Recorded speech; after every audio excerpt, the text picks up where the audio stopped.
Good morning students. पिछले सप्ताह जैसा कि हमने आप लोगों को रसायन विज्ञान में बताया था अम्ल और क्षारक के बारे में, आशा करती हूँ कि आप लोगों ने उसे अच्छे से पढ़ा होगा, समझा होगा और लिखा भी होगा। अब आज मैं आप लोगों को अम्ल और क्षार के गुणों के बारे में बताने जा रही हूँ। अम्ल और क्षार के क्या गुण होते हैं? तो पहले मैं अम्ल के बारे में बताऊंगी कि अम्ल के क्या गुण होते हैं। तो भौतिक गुण में तो पहले स्वाद में खट्टे होते हैं, अम्ल स्वाद में खट्टे होते हैं और नीले लिटमस को लाल कर देते हैं। ठीक, ये हो गया भौतिक गुण। दूसरा, अब रासायनिक गुणों पे आते हैं कि धातुओं से क्रिया, धातुओं से क्रिया करके क्या बनता है। तो धातु से क्रिया करके धातु प्लस अम्ल को जब मिलाते हैं तो लवण और हाइड्रोजन गैस लवण बनता है और हाइड्रोजन गैस निकलती है।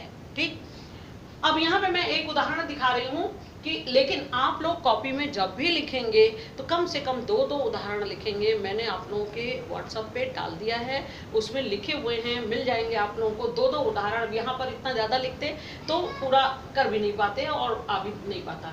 तो जिंक जो होता है वो धातु होता है। यहाँ पे लिखा है एस मीन्स सॉलिड मीन्स ठोस है। और फिर जब इसमें हम 2HCl मतलब कि दो भाग जब हाइड्रोक्लोरिक अम्ल में जिंक का टुकड़ा डालते हैं, एक्वस मीन्स जलीय विलयन, HCl के जलीय विलयन में जब जिंक का टुकड़ा डालते हैं तो ये गिब्स, इसका मतलब होता है गिब्स क्या देता है, ZnCl2 जिंक क्लोराइड, जो कि एक लवण होता है, जिंक क्लोराइड, धन H2 हाइड्रोजन गैस। अब देखिए हाइड्रोजन गैस को मैंने यहाँ तीर का निशान दिया है ऊपर की ओर, इसका मतलब ये गैस है। क्या है? गैस है। ये तीर का निशान ये बताता है कि ये गैस होता है, H2 हाइड्रोजन गैस। तो धातुओं से क्रिया करके लवण और हाइड्रोजन गैस बनता है। इसी तरह से zinc plus H2SO4 means sulphuric अम्ल, H2SO4 जब क्रिया करता है तो ZnSO4 जिंक सल्फेट, ये भी एक लवण होता है और हाइड्रोजन गैस निकलती है। देखिए दो उदाहरण मैंने आपको दिखा दिया। तो अब ये पहला हो गया आपका कि जो भी अम्ल होगा वो धातुओं से क्रिया करके लवण और हाइड्रोजन गैस देता है। तीसरा है जो गुण में धातु कार्बोनेटों व बाइकार्बोनेटों से क्रिया। देखिए पहले तो कार्बोनेट और बाइकार्बोनेट समझ लीजिए। Na2CO3 इसको कहते हैं कार्बोनेट, सोडियम कार्बोनेट। अब यहाँ पे देखिए Na2HCO3, यहाँ पे बीच में H है, अम्लीय लवण है। ये क्या है? अम्लीय लवण। H जब होता है तो इसका मतलब, तो Na2HCO3 सोडियम बाइकार्बोनेट, इसको क्या बोलेंगे? Sodium bicarbonate. तो Na2CO3 जब H2SO4 सल्फ्यूरिक अम्ल से क्रिया करता है तो Na2SO4 लवण और कार्बन डाइऑक्साइड। एक बात ध्यान दीजिएगा, अगर इधर CO3 है, कार्बोनेट है, तो इधर CO2 निकलेगी ही निकलेगी। ध्यान देने की बात है, आपको इसमें रटने की भी जरूरत नहीं पड़ेगी। अगर हम यहाँ पे देख रहे हैं CO3 तो यहाँ पे CO2 कार्बन डाइऑक्साइड गैस निकलेगी। ठीक, प्लस ये जल बनता है, मतलब लवण, कार्बन डाइऑक्साइड और जल। जब कार्बोनेट से क्रिया करता है कोई भी अम्ल तो लवण, कार्बन डाइऑक्साइड और ये जल बनता है। इसी तरह से बाइकार्बोनेट है, sodium bicarbonate Na2HCO3 plus HCl hydrogen chloride या हाइड्रोक्लोरिक अम्ल, इससे क्रिया करेगा तो देखिए NaCl सोडियम क्लोराइड, ये सोडियम सल्फेट है, ये सोडियम क्लोराइड है, प्लस CO2। देखिए CO3 इधर है तो CO2 निकलेगा, H2O भी निकलेगा। दोनों में देख लीजिए क्या समानता हो रही है, CO2 भी निकल रहा है, H2O। खाली लवण में फर्क हो रहा है, यहाँ पे सोडियम सल्फेट बन रहा है क्योंकि यहाँ पे सल्फेट है, यहाँ पे सोडियम क्लोराइड बन रहा है क्योंकि यहाँ पे Cl है। ठीक, आपको याद करने में आसानी रहेगा। तो लवण, कार्बन डाइऑक्साइड और हाइड्रोजन जल बनता है। ठीक, ये हो गया धातु कार्बोनेटों और बाइकार्बोनेटों से क्रिया। अब आ जाइए क्षारों से अभिक्रिया। जब अम्ल क्षार से अभिक्रिया करता है, इसको मैंने पहले भी बताया था कि अम्ल जब क्षार से अभिक्रिया करता है तो लवण और जल बनता है और इसको उदासीनीकरण कहते हैं। इसमें कोई और जो है धनायन या ऋणायन नहीं बनता है, केवल लवण और जल बनता है जिसे उदासीनीकरण कहते हैं। ये आपको हमने पहले भी बताया था।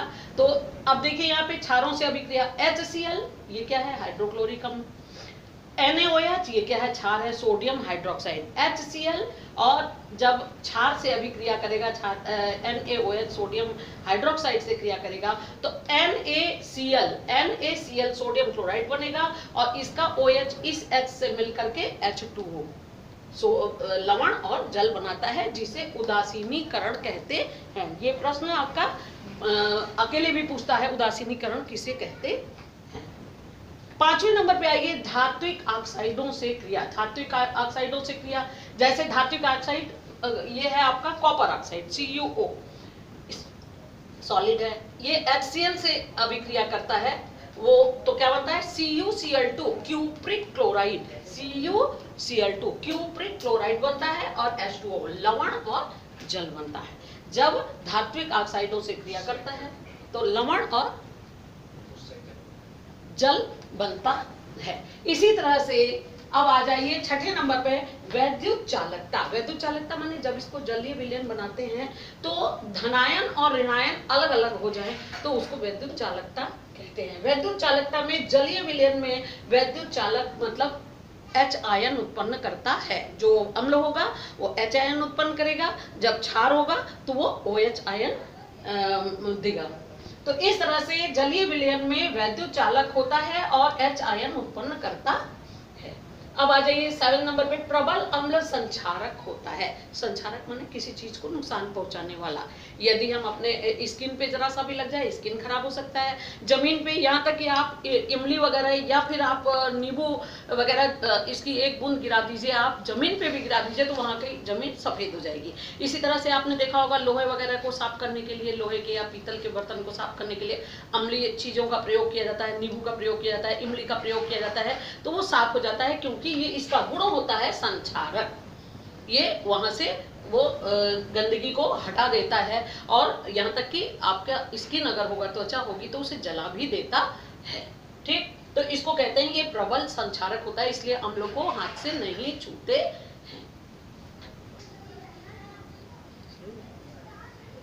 अब मैं क्षारों के सामान्य गुण के बारे में बताने जा रही हूं। क्षार स्वाद में कसैले होते हैं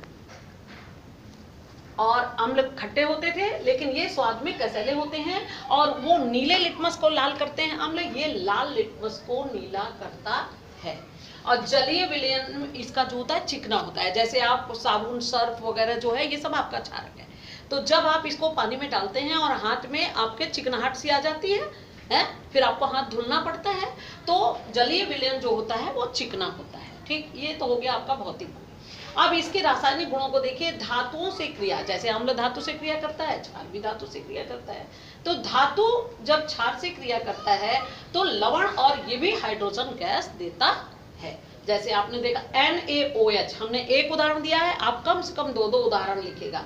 NaOH सोडियम हाइड्रोक्साइड जब जिंक से क्रिया करता है, जलीय विलयन सोडियम हाइड्रोक्साइड का एक्वस में जलीय विलयन जब जिंक से क्रिया करता है तो Na2ZNO2 Na2ZNO2 सोडियम जिंकेट, इसको क्या कहते हैं, sodium zincate plus hydrogen gas देता है। ये लवण होता है सोडियम जिंकेट, Na2ZNO2 याद कर लीजिए, सोडियम जिंकेट। ठीक, और हाइड्रोजन गैस देता है। अब अम्लों के साथ अभिक्रिया, जैसे आपने अभी देखा था क्षार अम्ल और क्षार की क्रिया, तो उल्टा उसी का वही चीज है। अम्लों के साथ अभिक्रिया, क्षार जब अम्ल से अभिक्रिया करेगा तो लवण और जल बनाएगा, अम्ल जब क्षार से अभिक्रिया करेगा तो लवण और जल बनाएगा। दोनों एक ही अभिक्रिया है, उसमें भी इसमें भी। अब जैसे देखिए NaOH प्लस HNO3, ये नाइट्रिक एसिड है। कौन सा है, नाइट्रिक अम्ल, इसको कहते हैं HNO3 नाइट्रिक अम्ल। सोडियम हाइड्रोक्साइड जब नाइट्रिक अम्ल से क्रिया करता है तो NaNO3 सोडियम नाइट्रेट बनता है और H2O बनता है। इसी को उदासीनीकरण कहते हैं। देखिए उदासीनीकरण के कई उदाहरण आपको मिल रहे हैं, अम्ल में भी मिले, क्षार में भी आपको मिले, इसको उदासीनीकरण कहते हैं। उदासीनीकरण का मतलब मैंने उस बार भी बताया था कि ना वो अम्ल होता है ना क्षार होता है, उसमें दोनों के गुण नहीं पाए जाते। ठीक, अब है अधात्विक ऑक्साइडों से क्रिया। अधात्विक ऑक्साइड कौन कौन से हैं, CO2 है, SO2 है, SO3 है, सोडियम ये carbon dioxide, sulphur dioxide, sulphur trioxide. ठीक है, जब ये इससे क्रिया करता है तो भी लवण और जल बनता है। जैसे देखिए calcium hydroxide CaOH whole twice, इसको क्या कहेंगे CaOH होल ट्वाइस, ये जो कोष्ठक है इसके बाहर 2 है तो होल ट्वाइस। तो कैल्शियम हाइड्रोक्साइड का जलीय विलयन जो है जब कार्बन डाइऑक्साइड से क्रिया करता है, तो जहां ये कार्बन डाइऑक्साइड देखिए उल्टा आपको हमने बताया था, जब कार्बोनेट होगा तो इधर CO2 निकल रही थी, अब यहाँ पे CO2 है तो ये देखिए कैल्शियम कार्बोनेट बनेगा, कैल्शियम कार्बोनेट बनेगा और ये H2O बनेगा। ये कैल्शियम कार्बोनेट मतलब कि आपका ये लवण बन रहा है, लवण और जल बन रहा है। ठीक, वैद्युत चालकता में इसका जलीय विलयन में OH आयन देता है, जो ये क्षार है ये वैद्युत चालक होता है और जलीय विलयन में OH आयन देता है। संक्षारक प्रकृति आपने देखा होगा कभी कभी जो है कि साबुन थोड़ा सा अगर बहुत अच्छे किस्म का नहीं होता, मतलब उसमें क्षार ज़्यादा होता है, तो आपके हाथ की स्किन भी खराब हो जाती है, खुजली होने लगती है, यहाँ तक कि कभी कभी जो स्किन जिसकी बहुत ही पतली पतली होती है तो वो छिल भी जाती है या उस खुरदुरा भी हो जाता है। इसका मतलब कि त्वचा में जलन भी होती है, कभी कभी कोई साबुन जो है कि वो इस्तेमाल करिए तो हाथों में जलन भी होने लगती है, तो त्वचा में जलन होता है और ये इसके अंदर संक्षारक प्रवृत्ति होती है। जो प्रबल क्षार होते हैं, अभी हम आपको प्रबल और निर्बल के बारे में बताएंगे, प्रबल क्षार होते हैं वो संक्षारक होते हैं, इसलिए कहते हैं अच्छे साबुन का इस्तेमाल करो। ये अच्छे साबुन का मतलब होता है कि क्षार की कम मात्रा हो, उसमें संक्षारक प्रवृत्ति कम हो। इसी तरह से क्षार तेलों और वसाओं के साथ क्रिया करके ग्लिसरॉल और साबुन बनाता है। जब साबुन पढ़ाया जाएगा तो आपको ये बताया जाएगा क्षार और तेलों के साथ अभिक्रिया कर और वसाओं के साथ अभिक्रिया करके ग्लिसरॉल और साबुन बनाता है। अब हम आपको एक चीज बताने जा रहे हैं पीएच स्केल के बारे में। पीएच पैमाना मतलब हाइड्रोजन आयन की सांद्रता और OH आयन की सांद्रता क्या होती है, जो भी विलयन है उसमें। तो ये एक हमने पट्टी खींची है, आप देखिए एक स्केल खींचा है मैंने जिसमें 0 से लेके 14 तक के अंक दिए हैं कि देखिए 0 1 2 3 4 5 6 7 8 9 10 11 12 13 14। यहाँ पे जो 7 है, 7 बीच में, ये उदासीन बिंदु होता है। मतलब यहाँ पर जल, शुद्ध जल जो होता है उसका जो पीएच मान होता है 7 होता है। याद रखिए बहुत तेज आता है जल का पीएच मान कितना होता है और जल कैसा होता है। तो जल का पीएच मान 7 होता है, शुद्ध जल का। शुद्ध जल इसलिए लिखेंगे कि जल में बहुत सा मिलावट भी होता है, तो मिलावट होगा अगर तो उसका इधर उधर अगल बगल भी हो सकता है। तो अगर लवण है तो या नमकीन है तो वो क्षारीय हो सकता है और अम्लीय है तो उधर हो सकता है। तो 7 जो होता है ये उदासीन होता है। और 7 के पहले यहाँ तक 0 तक ध्यान से देखिएगा, 7 से पहले यहाँ तक आप आइए 6 5 4 3 2 1 0। जैसे जैसे ये 7 से ऐसे कम होता जाता है ये अम्ल की प्रबलता बढ़ती जाती है।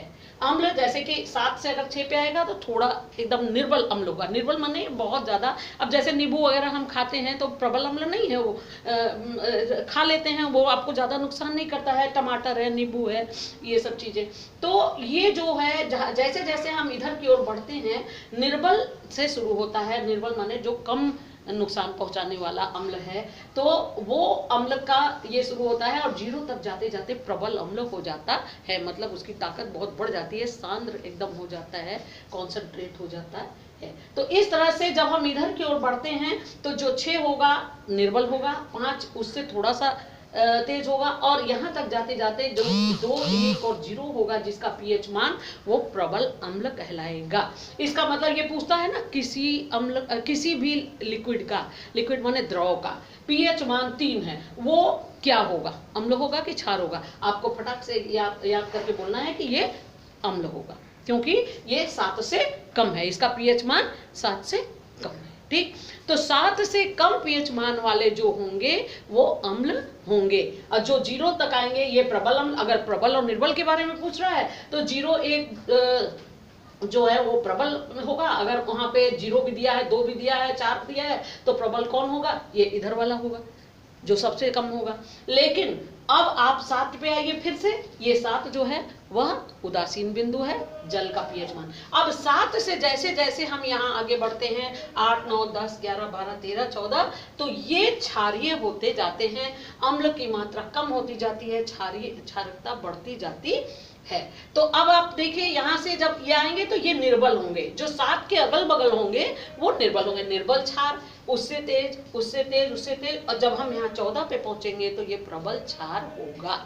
ठीक है, तो अब ये पीएच पैमाना जरा सा याद कर लीजिएगा, इसके बाद हम आपको पढ़ाएंगे उसके बारे में, है, इसलिए हमने दे दिया कि आप इसके बारे में पढ़ लीजिएगा ताकि आपको समझने में आसानी रहे अगली बार की कक्षा में। ठीक है, थैंक यू।